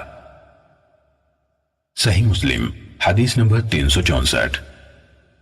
ایک اور سند سے ہشام سے روایت ہے، انہوں نے کہا حسن نے کہا ہم ماقل بن یسار رضی اللہ عنہ کے ہاں ان کے عیادت کر رہے تھے کہ عبید اللہ بن زیاد آ گیا۔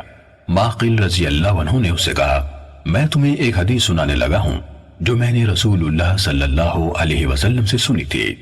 پھر ہشام نے باقی حدیث ان دونوں یعنی ابو الاشہب اور یونس کی حدیث کے مفہوم کے مطابق بیان کی۔ صحیح مسلم حدیث نمبر 365۔ ابو ملیح رحمہ اللہ سے روایت ہے کہ عبید اللہ بن زیاد نے معقل بن یسار رضی اللہ عنہ کی بیماری میں ان کی عیادت کی تو معقل رضی اللہ تعالیٰ عنہ نے اس سے کہا میں موت کی راہ میں نہ ہوتا تو تمہیں یہ حدیث نہ سناتا۔ میں نے رسول اللہ صلی اللہ علیہ وسلم کو فرماتے ہوئے سنا کوئی امیر جو مسلمانوں کے معاملات کی ذمہ داری اٹھاتا ہے پھر وہ ان کی بہبود کے لیے کوشش اور خیر خواہی نہیں کرتا وہ ان کے ہمراہ جنت میں داخل نہ ہوگا۔ صحیح مسلم حدیث نمبر 366۔ ابو معاویہ اور وکیع نے اعمش سے حدیث سنائی، انہوں نے زید بن وہب سے اور انہوں نے حضرت حذیفہ رضی اللہ عنہ سے روایت کی، انہوں نے کہا رسول اللہ صلی اللہ علیہ وسلم نے ہمیں دو باتیں بتائیں، ایک تو میں دیکھ چکا ہوں اور دوسری کا انتظار کر رہا ہوں۔ آپ نے ہمیں بتایا امانت لوگوں کے دلوں کے نہا خانے میں اتری، پھر قرآن اترا، انہوں نے قرآن سے سیکھا اور سنت سے جانا، پھر آپ صلی اللہ علیہ وسلم نے ہمیں امانت اٹھا لیے جانے کے بارے میں بتایا۔ آپ صلی اللہ علیہ وسلم نے فرمایا آدمی ایک بار سوئے گا تو اس کے دل میں امانت سمیٹ لی جائے گی اور اس کا نشان پھیکے رنگ کی طرح رہ جائے گا، پھر وہ ایک نیند لے گا تو بقیہ امانت اس کے دل سے سمیٹ لی جائے گی اور اس کا نشان ایک آبلے کی طرح رہ جائے گا۔ جیسے تم انگارے کو اپنے پاؤں پر لڑکاؤ تو وہ حصہ پھول جاتا ہے اور تم اسے ابھرا ہوا دیکھتے ہو حالانکہ اس کے اندر کچھ نہیں ہوتا۔ پھر آپ صلی اللہ علیہ وسلم نے ایک کنکری لی اور اسے اپنے پاؤں پر لڑکایا، پھر لوگ خرید و فروخت کریں گے لیکن کوئی بھی پوری طرح امانت کی ادائیگی نہ کرے گا، یہاں تک کہ کہا جائے گا فلاں خاندان میں ایک آدمی امانت دار ہے۔ نوبت یہاں تک پہنچے گی کہ کسی آدمی کے بارے میں کہا جائے گا وہ کس قدر مضبوط ہے، کتنا لائق ہے، کیسا عقل مند ہے، جبکہ اس کے دل میں رائی کے دانے کے برابر بھی ایمان نہ ہوگا۔ پھر حذیفہ رضی اللہ تعالیٰ عنہ نے کہا مجھ پر ایک دور گزرا، مجھے پرواہ نہیں تھی کہ میں تم سے کس کے ساتھ لین دین کروں، اگر وہ مسلمان ہے تو اس کا دین اس کو میرے پاس واپس لے آئے گا، اور اگر وہ یہودی یا عیسائی ہے تو اس کا حاکم اس کو میرے پاس لے آئے گا، لیکن آج میں فلاں اور فلاں کے سوا تم میں سے کسی کے ساتھ لین دین نہیں کر سکتا۔ صحیح مسلم حدیث نمبر 367۔ اعمش کے دوسرے شاگردوں عبداللہ بن نمیر، وکیع اور عیسیٰ بن یونس نے بھی اسی سند کے ساتھ مذکورہ بالا حدیث بیان کی۔ صحیح مسلم حدیث نمبر 368۔ ابو خالد سلیمان بن حیان نے سعد بن طارق سے حدیث سنائی، انہوں نے ربعی سے اور انہوں نے حضرت حذیفہ رضی اللہ عنہ سے روایت کی، انہوں نے کہا ہم حضرت عمر رضی اللہ عنہ کے پاس تھے، انہوں نے پوچھا تم میں سے کس نے رسول اللہ صلی اللہ علیہ وسلم کو فتنوں کا ذکر کرتے ہوئے سنا؟ کچھ لوگوں نے جواب دیا ہم نے یہ ذکر سنا۔ حضرت عمر رضی اللہ عنہ نے فرمایا شاید تم وہ آزمائش مراد لے رہے ہو جو آدمی کو اس کے اہل، مال اور پڑوسی کے بارے میں پیش آتی ہے۔ انہوں نے کہا جی ہاں۔ حضرت عمر رضی اللہ عنہ نے کہا اس فتنے یعنی اہل، مال اور پڑوسی کے متعلق امور میں سرزد ہونے والی کوتاہیوں کا کفارہ نماز، روزہ اور صدقہ بن جاتے ہیں، لیکن تم میں سے کس نے رسول اللہ صلی اللہ علیہ وسلم سے اس فتنے کا ذکر سنا ہے جو سمندر کی طرح موجزن ہوگا؟ حذیفہ رضی اللہ عنہ نے کہا اس پر سب لوگ خاموش ہو گئے تو میں نے کہا میں نے سنا ہے۔ حضرت عمر رضی اللہ عنہ نے کہا تو نے، تیرا باپ اللہ ہی کا بندہ ہے کہ اسے تم سا بیٹا عطا ہوا۔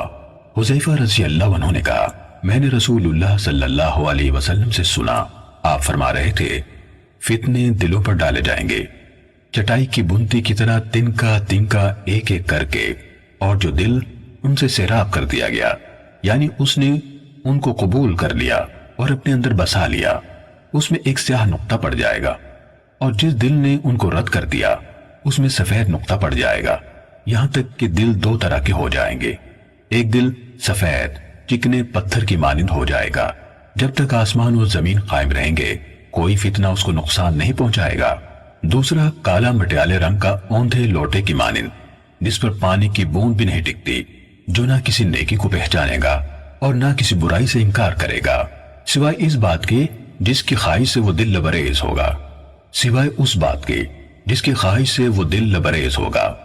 حذیفہ رضی اللہ عنہ نے کہا میں نے عمر رضی اللہ عنہ سے بیان کیا کہ آپ کے اور ان فتنوں کے درمیان بند دروازہ ہے، قریب ہے کہ اسے توڑ دیا جائے گا۔ عمر رضی اللہ عنہ نے پوچھا، تیرا باپ نہ رہے، کیا توڑ دیا جائے گا؟ اگر اسے کھول دیا گیا تو ممکن ہے کہ اسے دوبارہ بند کیا جا سکے۔ میں نے کہا نہیں، بلکہ توڑ دیا جائے گا، اور میں نے انہیں بتا دیا وہ دروازہ آدمی ہے جسے قتل کر دیا جائے گا یا فوت ہو جائے گا۔ حذیفہ نے کہا، میں نے انہیں حدیث سنائی، کوئی مغالطے میں ڈالنے والی باتیں نہیں۔ ابو خالد نے کہا، میں نے سعد سے پوچھا، ابو مالک، اسود مربادن سے کیا مراد ہے؟ انہوں نے کہا، کالے رنگ میں شدید سفیدی، یعنی مٹیالے رنگ۔ کہا، میں نے پوچھا، الکوز مجخیہ سے کیا مراد ہے؟ انہوں نے کہا، الٹا کیا ہوا کوزہ۔ صحیح مسلم حدیث نمبر 369۔ مروان فزاری نے کہا، ہمیں ابو مالک اشجعی نے حضرت ربیعی سے حدیث سنائی۔ انہوں نے کہا، جب حذیفہ رضی اللہ عنہ حضرت عمر رضی اللہ عنہ کی مجلس سے آئے تو بیٹھ کر ہمیں باتیں سنانے لگے، اور کہا، کل جب میں امیر المومنین کی مجلس میں بیٹھا تو انہوں نے اپنے رفقا سے پوچھا، تم میں سے کس نے فتنوں کے بارے میں رسول اللہ صلی اللہ علیہ وسلم کا فرمان یاد رکھا ہوا ہے؟ پھر مروان فزاری نے ابو خالد کی حدیث کی طرح حدیث بیان کی، لیکن مربادم مجخیہ سے متعلق ابو مالک کی تفسیر ذکر نہیں کی۔ صحیح مسلم حدیث نمبر 370۔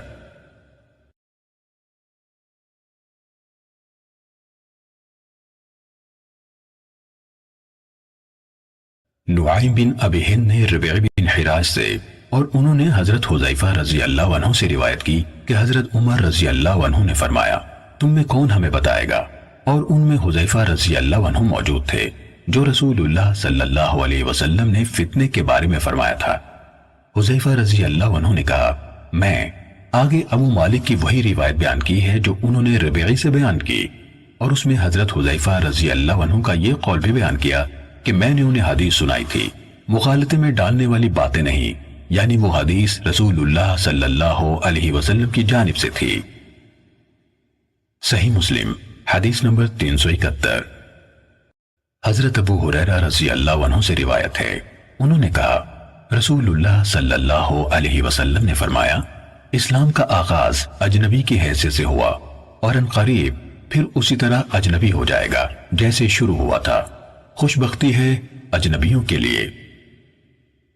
صحیح مسلم حدیث نمبر 372۔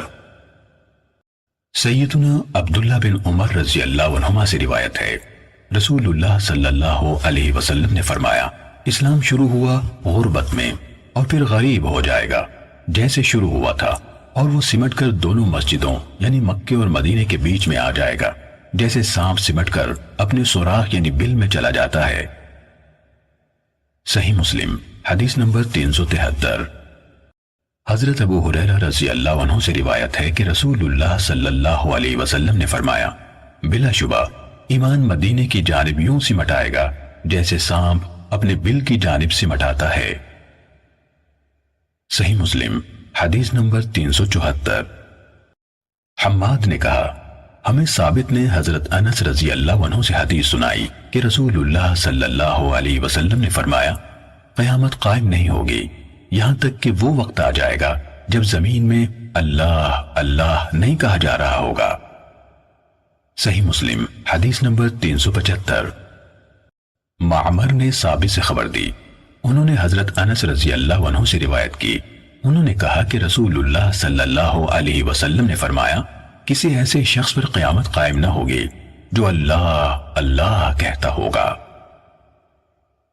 صحیح مسلم حدیث نمبر 376۔ حضرت حذیفہ رضی اللہ عنہ سے روایت ہے، انہوں نے کہا، ہم رسول اللہ صلی اللہ علیہ وسلم کے ساتھ تھے، آپ صلی اللہ علیہ وسلم نے فرمایا، میرے لیے شمار کرو کہ کتنے لوگ اسلام کے الفاظ بولتے ہیں یعنی اسلام کا کلمہ پڑھتے ہیں۔ حذیفہ نے کہا، تب ہم نے عرض کی، اے اللہ کے رسول، کیا آپ کو ہم پر کوئی مصیبت نازل ہو جانے کا خوف ہے جبکہ ہم 600-700 کے درمیان ہیں؟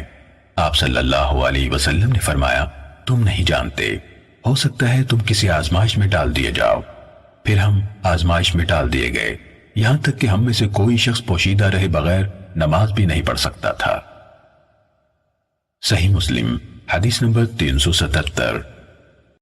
سفیان نے زہری سے حدیث بیان کی، انہوں نے عامر بن سعد بن ابی وقاص سے اور انہوں نے اپنے والد سے روایت کی، انہوں نے کہا رسول اللہ صلی اللہ علیہ وسلم نے تقسیم کا کچھ مال بانٹا تو میں نے عرض کی اللہ کے رسول فلاں کو بھی دیجئے کیونکہ وہ مومن ہے۔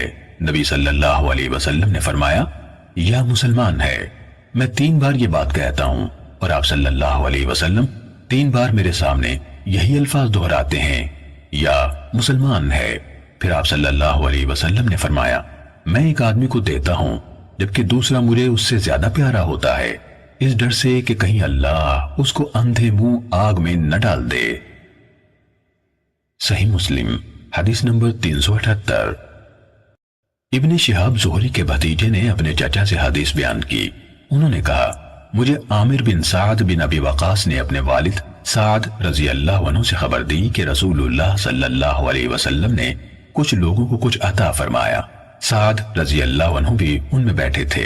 سعد رضی اللہ عنہ نے کہا پھر رسول اللہ صلی اللہ علیہ وسلم نے ان میں سے ایک کو چھوڑ دیا، اسے کچھ عطا نہ فرمایا، حالانکہ ان سب سے وہی مجھے زیادہ اچھا لگتا تھا۔ چنانچہ میں نے عرض کی اے اللہ کے رسول آپ نے فلاں سے اعراض کیوں فرمایا؟ اللہ کی قسم میں اسے مومن سمجھتا ہوں۔ اس پر رسول اللہ صلی اللہ علیہ وسلم نے فرمایا یا مسلمان۔ سعد نے کہا پھر میں تھوڑی دیر کے لیے چپ ہو گیا، پھر مجھ پر اس بات کا غلبہ ہوا جو میں اس کے بارے میں جانتا تھا، تو میں نے عرض کی اے اللہ کے رسول فلاں سے آپ نے اعراض کیوں فرمایا؟ اللہ کی قسم میں تو اسے مومن سمجھتا ہوں۔ اس پر رسول اللہ صلی اللہ علیہ وسلم نے فرمایا یا مسلمان، تو میں تھوڑی دیر کے لیے چپ ہو گیا، پھر مجھ پر اس بات کا غلبہ ہوا جو میں اس کے بارے میں جانتا تھا، چنانچہ میں نے عرض کی اے اللہ کے رسول فلاں سے آپ نے اعراض کیوں فرمایا؟ کیونکہ اللہ کی قسم میں تو اسے مومن سمجھتا ہوں۔ اس پر رسول اللہ صلی اللہ علیہ وسلم نے فرمایا یا مسلمان، بلا شبہ میں ایک آدمی کو عطیہ دیتا ہوں حالانکہ دوسرا مجھے اس سے زیادہ پیارا ہوتا ہے، اس بات سے ڈرتے ہوئے کہ اسے منہ کے بل آگ میں ڈال دیا جائے گا۔ صحیح مسلم حدیث نمبر 379۔ صالح نے ابن شہاب سے روایت کی، انہوں نے کہا مجھے عامر بن سعد نے اپنے والد حضرت سعد رضی اللہ عنہ سے خبر دی، انہوں نے کہا کہ رسول اللہ صلی اللہ علیہ وسلم نے کچھ لوگوں کو عطیہ دیا اور میں ان میں بیٹھا تھا۔ آگے ابن شہاب کے بھتیجے کی اپنی چچا سے روایت کی طرح ہے اور اتنا اضافہ ہے، میں اٹھ کر رسول اللہ صلی اللہ علیہ وسلم کے پاس گیا اور سرگوشی کرتے ہوئے آپ سے عرض کی فلاں سے آپ نے اعراض کیوں فرمایا؟ صحیح مسلم حدیث نمبر 380۔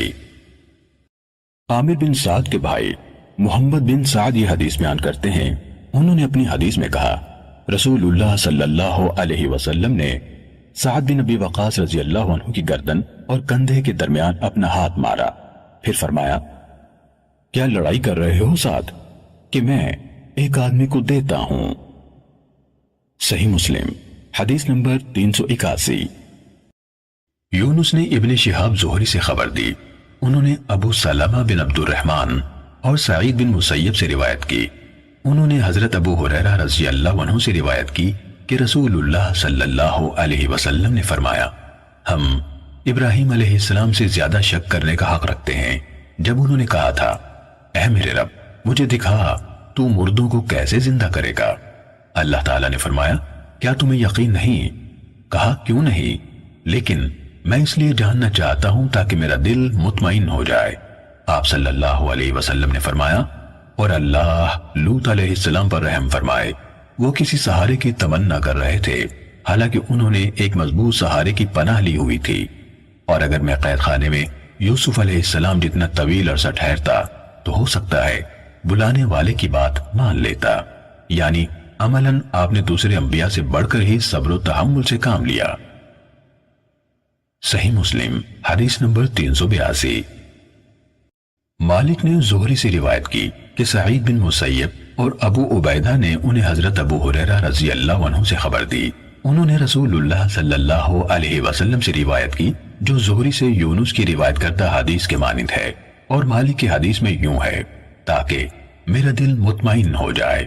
کہا پھر آپ صلی اللہ علیہ وسلم نے یہ آیت پڑھی حتیٰ کہ اس سے آگے نکل گئے۔ صحیح مسلم حدیث نمبر 383۔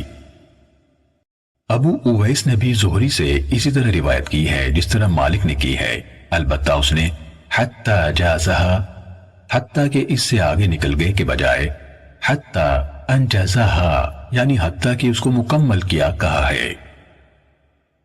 صحیح مسلم حدیث نمبر 384۔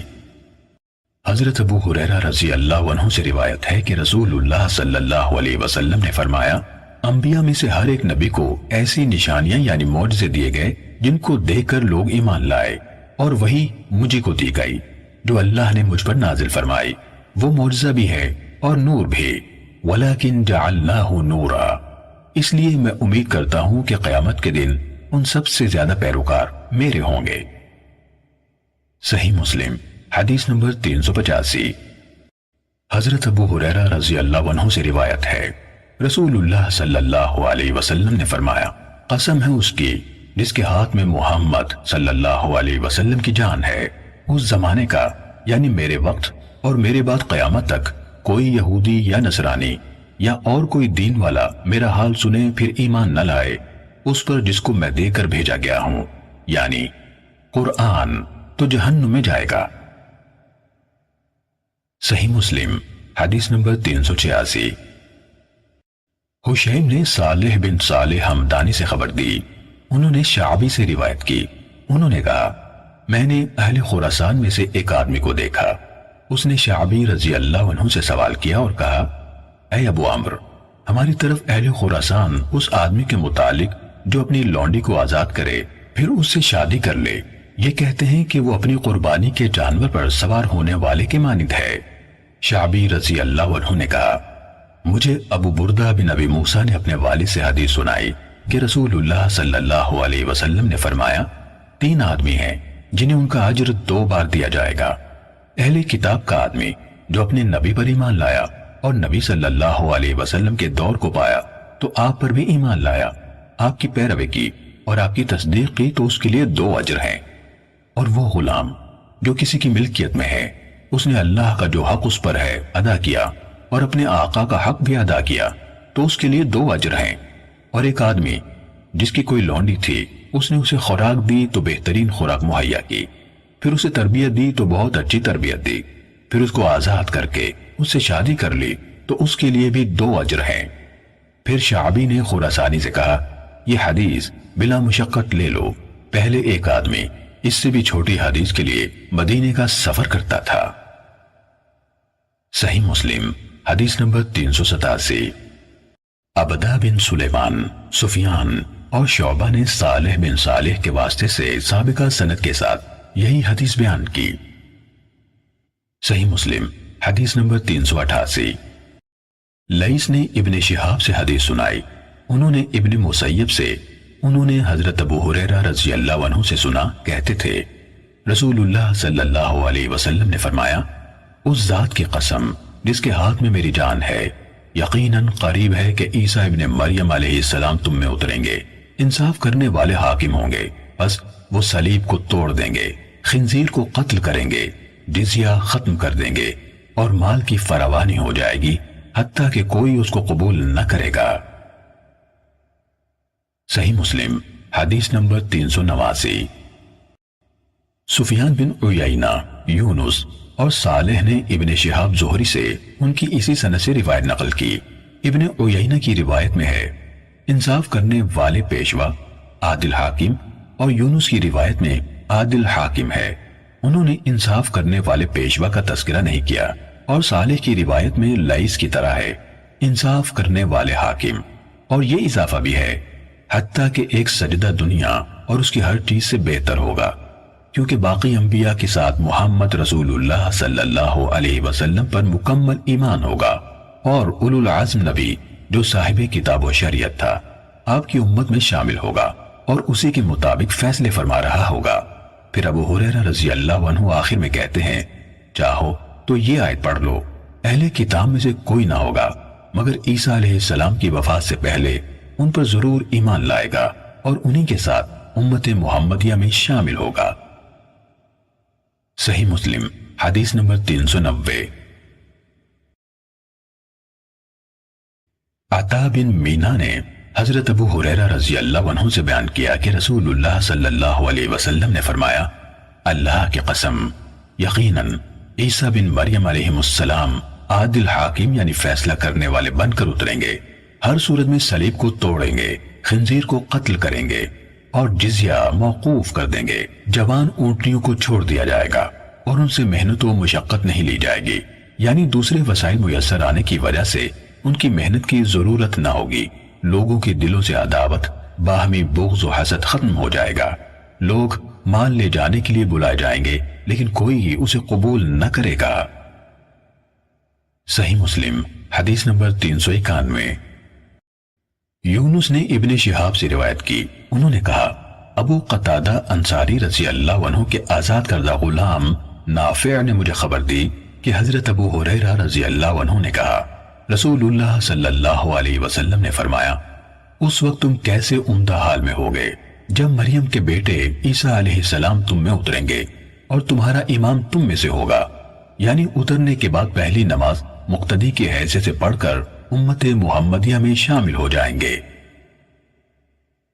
صحیح مسلم حدیث نمبر 392۔ ابن شہاب کے بھتیجے نے اپنے چچا ابن شہاب سے سابقہ سند کے ساتھ حضرت ابو ہریرہ رضی اللہ عنہ سے یہ روایت کی کہ رسول اللہ صلی اللہ علیہ وسلم نے فرمایا، تم کیسے ہوگے جب مریم علیہ السلام کے بیٹے تمہارے درمیان اتریں گے اور تمہاری پیشوائی کریں گے، یعنی جب امامت کرائیں گے تو بھی امت کے ایک فرد کی حیثیت سے کرائیں گے۔ صحیح مسلم حدیث نمبر 393۔ ابن ابی ذئب نے ابن شہاب سے سابقہ سند کے ساتھ حضرت ابو ہریرہ رضی اللہ عنہ سے روایت کی کہ رسول اللہ صلی اللہ علیہ وسلم نے فرمایا، تم کیسے ہوگے جب ابن مریم علیہ السلام تم میں اتریں گے اور تم میں سے ہو کر تمہاری امامت کرائیں گے۔ میں یعنی ولید بن مسلم نے ابن ابی ذئب سے پوچھا، اوزاعی نے ہمیں زہری سے حدیث سنائی، انہوں نے نافع سے اور انہوں نے ابو ہریرہ رضی اللہ عنہ سے اس طرح بیان کیا، اور تمہارا امام تمہیں میں سے ہوگا، اور آپ کہہ رہے ہیں ابن مریم امامت کرائیں گے۔ ابن ذئب نے جواب میں کہا، جانتے ہو تم میں تمہاری امامت کرائیں گے کا مطلب کیا ہے؟ میں نے کہا آپ مجھے بتا دیجئے۔ انہوں نے جواب دیا کہ تمہارے رب عز و جل کی کتاب اور تمہارے نبی صلی اللہ علیہ وسلم کی سنت کے ساتھ، یعنی تم میں ایک فرد کی حیثیت سے یا تمہاری امت کا فرد بن کر تمہاری قیادت یا امامت کریں گے۔ صحیح مسلم حدیث نمبر 394۔ حضرت جابر بن عبداللہ رضی اللہ عنہ بیان کرتے ہیں، میں نے رسول اللہ صلی اللہ علیہ وسلم کو فرماتے ہوئے سنا، میری امت کا ایک گروہ مسلسل حق پر قائم رہتے ہوئے لڑتا رہے گا، وہ قیامت کے دن تک یعنی جس بھی مارکے میں ہوں گے غالب رہیں گے۔ کہا پھر عیسیٰ ابن مریم علیہ السلام اتریں گے تو اس طائفہ یعنی گروہ کا امیر کہے گا، آئے ہمیں نماز پڑھائیں۔ اس پر عیسیٰ علیہ السلام جواب دیں گے، نہیں، اللہ کی طرف سے اس امت کو بخشی گئی عزت و شرف کی بنا پر تم ہی ایک دوسرے پر امیر ہو۔ صحیح مسلم حدیث نمبر 395۔ علاء بن عبد الرحمن نے اپنے والد سے اور انہوں نے حضرت ابو ہریرہ رضی اللہ عنہ سے روایت کی کہ رسول اللہ صلی اللہ علیہ وسلم نے فرمایا، جب تک سورج مغرب سے طلوع نہیں ہوتا اس وقت تک قیامت قائم نہیں ہوگی، جب وہ مغرب سے طلوع ہو جائے گا تو سب کے سب لوگ ایمان لے آئیں گے۔ اس دن کسی ایسے شخص کو اس کا ایمان فائدہ نہیں دے گا جو پہلے ایمان نہ لایا تھا یا اپنے ایمان کی حالت میں کوئی نیکی نہ کمائی تھی، یعنی عمل سے تصدیق نہ کی تھی۔ صحیح مسلم حدیث نمبر 396۔ ابو زرع، عبد الرحمن اعرج اور حمام بن منبہ سے بھی حضرت ابو ہریرہ رضی اللہ عنہ سے اسی جیسی روایت مذکور ہے جو علاء نے اپنے والد کے واسطے سے حضرت ابو ہریرہ رضی اللہ عنہ سے اور انہوں نے نبی صلی اللہ علیہ وسلم سے روایت کی۔ صحیح مسلم حدیث نمبر 397۔ ابو حازم نے حضرت ابو ہریرہ رضی اللہ عنہ سے روایت کی کہ رسول اللہ صلی اللہ علیہ وسلم نے فرمایا، تین چیزیں ہیں، جب ان کا ظہور ہو جائے گا تو اس وقت کسی شخص کو جو اس سے پہلے ایمان نہیں لایا تھا یا اپنے ایمان کے دوران میں کوئی نیکی نہ کی تھی، اس کا ایمان لانا فائدہ نہ دے گا۔ سورج کا مغرب سے طلوع ہونا، دجال اور دابۃ الارض یعنی زمین سے ایک عجیب الخلقت جانور کا نکلنا۔ صحیح مسلم حدیث نمبر 398۔ اسماعیل ابن علیہ نے کہا ہمیں یونس نے ابراہیم بن یزید تیمی کے حوالے سے حدیث سنائی۔ میرے علم کے مطابق انہوں نے یہ حدیث اپنے والد انہوں نے حضرت ابو ذر رضی اللہ عنہ سے روایت کی کہ رسول اللہ صلی اللہ علیہ وسلم نے ایک دن پوچھا جانتے ہو یہ سورج کہاں جاتا ہے؟ صحابہ نے جواب دیا اللہ اور اس کا رسول زیادہ آگاہ ہیں۔ آپ صلی اللہ علیہ وسلم نے فرمایا یہ چلتا رہتا ہے یہاں تک کہ عرش کے نیچے اپنے مستقر پر پہنچ جاتا ہے، پھر سجدے میں چلا جاتا ہے۔ وہ مسلسل اسی حالت میں رہتا ہے حتیٰ کہ اسے کہا جاتا ہے اٹھو، جہاں سے آئے تھے ادھر لوٹ جاؤ، تو وہ واپس لوٹتا ہے اور اپنے مطلع سے طلوع ہوتا ہے، پھر چلتا ہوا عرش کے نیچے اپنی جائے قرار پر پہنچ جاتا ہے، پھر سجدہ ریز ہو جاتا ہے اور اسی حالت میں رہتا ہے یہاں تک کہ اسے کہا جاتا ہے بلند ہو جاؤ اور جہاں سے آئے تھے ادھر لوٹ جاؤ، تو وہ واپس جاتا ہے اور اپنے مطلع سے طلوع ہوتا ہے۔ پھر ایک دن سورج چلے گا، لوگ اس میں معمول سے ہٹی ہوئی کوئی چیز نہیں پائیں گے، حتیٰ کہ جب یہ عرش کے نیچے اپنے اسی مستقر پر پہنچے گا تو اسے کہا جائے گا بلند ہو اور اپنے مغرب یعنی جس طرف غروب ہوتا تھا اسی سم سے طلوع ہو، تو وہ اپنے مغرب سے طلوع ہوگا۔ پھر آپ صلی اللہ علیہ وسلم نے فرمایا کیا جانتے ہو یہ کب ہوگا؟ یہ اس وقت ہوگا جب کسی شخص کو اس کا ایمان لانا فائدہ نہ پہنچائے گا جو اس سے پہلے ایمان نہیں لایا تھا یا اپنے ایمان کے دوران میں نیکی نہیں کمائی تھی۔ صحیح مسلم حدیث نمبر 399۔ خالد بن عبداللہ نے یونس سے سابقہ سند کے ساتھ حضرت ابو ذر رضی اللہ عنہ سے روایت کی کہ ایک دن نبی اکرم صلی اللہ علیہ وسلم نے فرمایا کیا تم جانتے ہو یہ سورج کہاں جاتا ہے؟ اس کے بعد ابن علیہ والی حدیث کے ہم معنی روایت ہے۔ صحیح مسلم حدیث نمبر 400۔